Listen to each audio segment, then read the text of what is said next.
Good evening everyone, स्वागत है आप सभी का अपने यूट्यूब चैनल मेडिको डिटेक्टिव पर। तो आज के वीडियो में हम लोग देखने वाले हैं एएनएम फर्स्ट ईयर सेशन 2023-25 का होने वाले प्रैक्टिकल वाइवा का हैंड वॉशिंग प्रोसीजर का एमसीक्यू। ये हैंड वॉशिंग प्रोसीजर जो है ये प्रैक्टिकल में पूछा ही जाता है, ये तो काफ़ी इंपॉर्टेंट है आप लोग के लिए। तो चलिए बिना टाइम को वेस्ट किए हुए स्टार्ट करते हैं वीडियो को, और आप लोग कॉमेंट बॉक्स में फटाफट आंसर देते जाइएगा जैसे ही मैं क्वेश्चन पढ़ूंगी। तो चलिए स्टार्ट करते हैं। पहला क्वेश्चन है कि WHO यानी कि विश्व स्वास्थ्य संगठन के अनुसार हाथ धोने के मुख्य कितने चरण बताए गए हैं।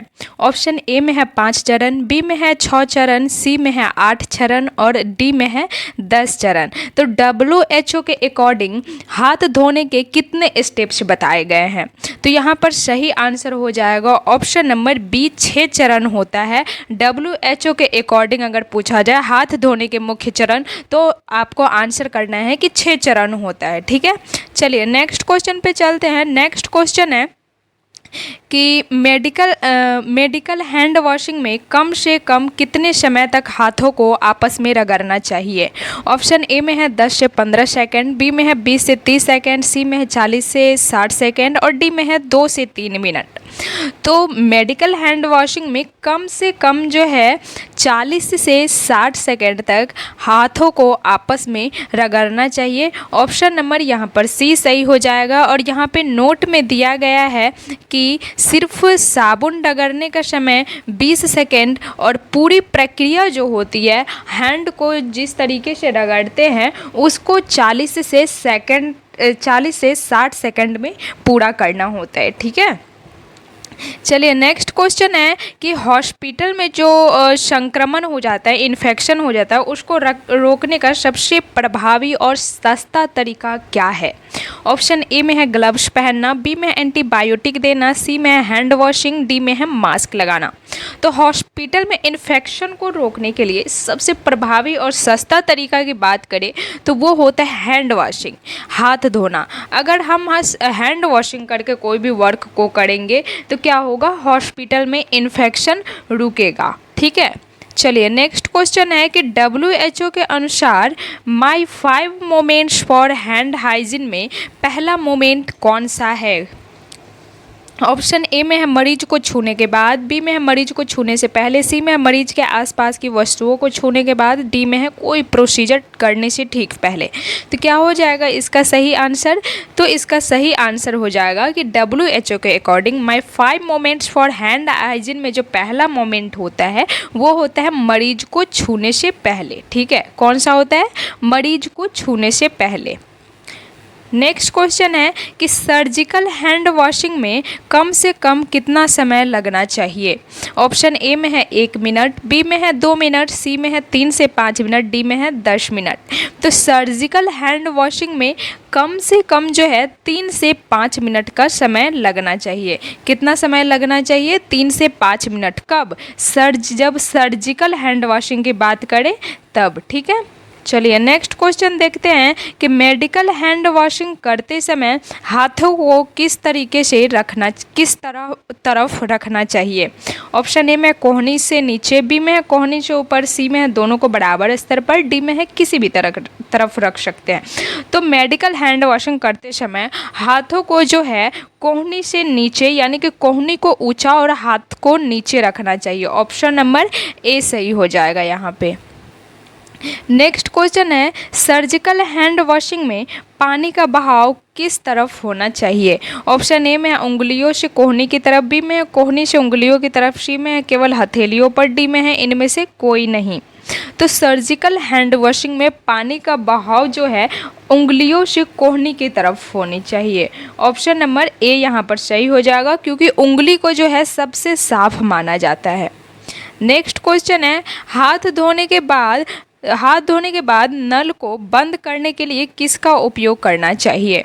ऑप्शन ए में सीधे अपने साफ हाथों से, बी में कोहनी या साफ टिश्यू पेपर तौलिया का उपयोग करके, सी में है मरीज के तीमारदार से बंद करवाएंगे, डी में है नल को खुला छोड़ देंगे। तो यहाँ पर सही आंसर क्या हो जाएगा, तो यहाँ पे सही आंसर हो जाएगा ऑप्शन नंबर बी, कोहनी से या साफ टिश्यू पेपर, तौलिए का उपयोग करके हाथ धोने के बाद नल को बंद करने के लिए कोहनी से या साफ टिश्यू पेपर का उपयोग करेंगे। नेक्स्ट क्वेश्चन है, अल्कोहल बेस्ड हैंड रब से साफ करने में कितना समय लगना चाहिए? ऑप्शन ए में है 5 से 10 सेकेंड, बी में है 20 से 30 सेकेंड, सी में है 1 मिनट, डी में है 2 मिनट। तो अल्कोहल बेस्ड हैंड रब से साफ करने के लिए कम से कम 20 से 30 सेकंड का समय लगना चाहिए। कितना समय लगना चाहिए? 20 से 30 सेकंड का। कब? जब अल्कोहल बेस्ड हैंड रब करते हैं, सैनिटाइजर से जब करते हैं। ठीक है। नेक्स्ट क्वेश्चन है, यदि हाथ अस्पष्ट रूप से गंदे दिखाई दे रहे हैं तो क्या करना चाहिए?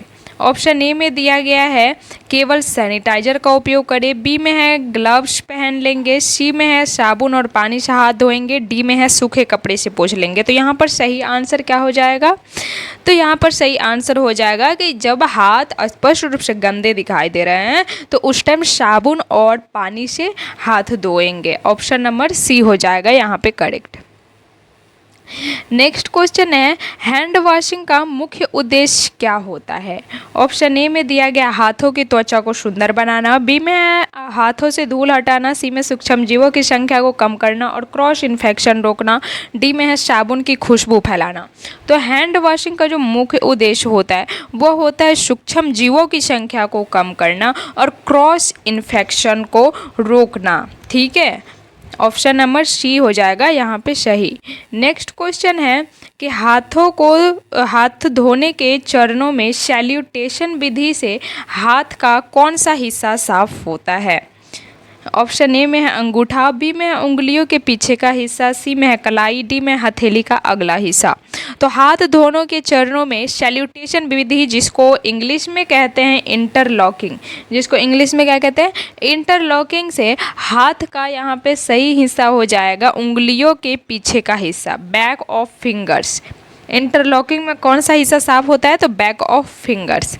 नेक्स्ट क्वेश्चन है, वाइवा में पूछे जाने वाले 6 स्टेप में तीसरा स्टेप कौन सा है? ऑप्शन ए में हथेली से हथेली रगड़ना, बी में हथेली के पीछे दूसरी हथेली को रगड़ना, सी में उंगलियों के बीच में रगड़ना, डी में अंगूठे को साफ करना। तो यहाँ पे 6 स्टेप में तीसरा स्टेप की बात करें तो वो हो जाएगा उंगलियों के बीच में रगड़ना। ऑप्शन नंबर यहाँ पे सी हो जाएगा, palm to palm with fingers interlaced. ठीक है। चलिए नेक्स्ट क्वेश्चन पे चलते हैं। नेक्स्ट क्वेश्चन है कि मेडिकल हैंड वॉशिंग में हाथों को कहाँ तक धोया जाता है? ऑप्शन ए में है केवल उंगलियों तक, बी में है केवल हथेलियों तक, सी में है कलाई तक, डी में है कोहनी के ऊपर तक।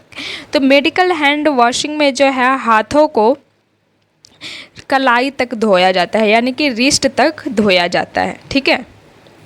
चलिए नेक्स्ट क्वेश्चन है, सर्जिकल हैंड वॉशिंग में हाथों को कहाँ तक धोना अनिवार्य है? ऑप्शन ए में है कलाई तक, बी में है कोहनी से 2 इंच ऊपर तक, सी में है सिर्फ उंगलियों के पोरों तक, डी में है पूरे कंधे तक। तो सर्जिकल हैंड वॉशिंग में हाथों को कोहनी से 2 इंच ऊपर तक धोना अनिवार्य होता है। ऑप्शन नंबर बी हो जाएगा सही। अगर आप लोगों ने हैंड वॉशिंग का थ्योरी पढ़ा होगा तो आपको अच्छे से यहाँ पे आ रहा होगा आंसर, क्वेश्चन का आंसर, और आप कमेंट में बता पा रहे होंगे सही आंसर। अगर आपने थ्योरी नहीं पढ़ा होगा तो फिर आपको कहीं ना कहीं दिक्कत हो रहा होगा। तो कोई बात नहीं, जो क्वेश्चन आपको नहीं आ पा रहा है वो आप आराम से लिख लीजिए, याद कर लीजिए, वीडियो को 2 बार 3 बार देख लीजिए, आपके माइंड सेट हो जाएंगे। क्योंकि ये सब प्रोसीजर है, ये सब प्रोसीजर इस बार आपको एग्जामिनर्स जो है पूछेंगे ही सामने से।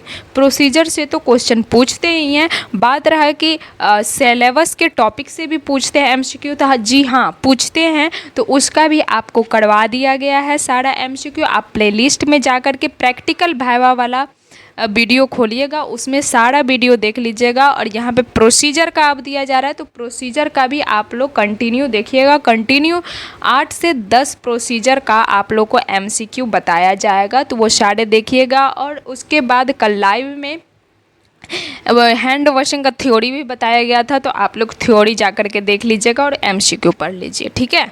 चलिए नेक्स्ट क्वेश्चन पे चलते हैं कि अस्पताल में होने वाले संक्रमण को क्या कहा जाता है। ऑप्शन ए में है होम इन्फेक्शन, बी में है नोजोकोमियल इन्फेक्शन, सी में है क्रोनिक इन्फेक्शन, डी में है इनमें से कोई नहीं।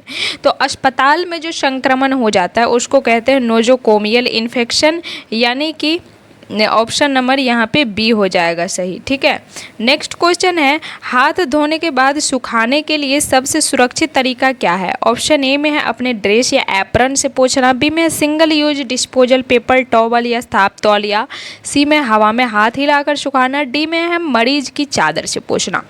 तो हाथ धोने के बाद सुखाने के लिए सबसे सुरक्षित तरीका जो होता है वो होता है single use disposal paper towel या साफ तौलिया। नेक्स्ट है किस मरीज को इंजेक्शन लगाने या कैथेटर डालने से पहले कौन सा हैंड हाइजीन मोमेंट लागू होता है। ऑप्शन ए में है मोमेंट वन में है मरीज को छूने से पहले, बी में मोमेंट 2 में है क्लीन और असेप्टिक प्रोसीजर से पहले, सी में मोमेंट 3 में है बॉडी फ्लूइड एक्सपोजर के बाद, डी में मोमेंट 4 मरीज को छूने के बाद। तो यहाँ पर सही आंसर हो जाएगा मोमेंट 2 क्लीन असेप्टिक प्रोसीजर से पहले, ठीक है। किसी मरीज को इंजेक्शन लगाने या कैथेटर डालने से पहले जो है क्लीन एसेप्टिक प्रोसीजर करना चाहिए हैंड हाइजीन मोमेंट में, यानी कि मोमेंट नंबर 2 सही हो जाएगा। नेक्स्ट और लास्ट क्वेश्चन है आज का कि हैंड वॉशिंग के दौरान अंगूठे को साफ करने के लिए कौन सा मूवमेंट किया जाता है। ऑप्शन ए में है सीधे ऊपर नीचे रगड़ना, बी में है रोटेशनल रबिंग, सी में है सिर्फ पानी डालना, और डी में है नाखून से खुरचना।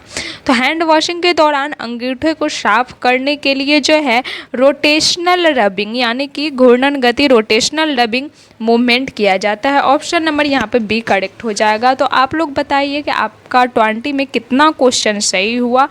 अगर कम भी हुआ है तो कोई दिक्कत नहीं, आप वीडियो को 2 बार 3 बार देख लीजिए, आपको अच्छे से याद हो जाएगा। क्योंकि अगर आप वीडियो बार बार देखेंगे तो आपको सेल्फ कॉन्फिडेंस आएगा, फिर आप एग्जामिनर के सामने एकदम कॉन्फिडेंस के साथ बोलेंगे और आपका कॉन्फिडेंस ही आपका नंबर दिलाएगा प्रैक्टिकल वाइवा में, ठीक है। तो ठीक है, धन्यवाद आज के लिए, और कल हम लोग फिर से नेक्स्ट प्रोसीजर का एमसीक्यू देखेंगे।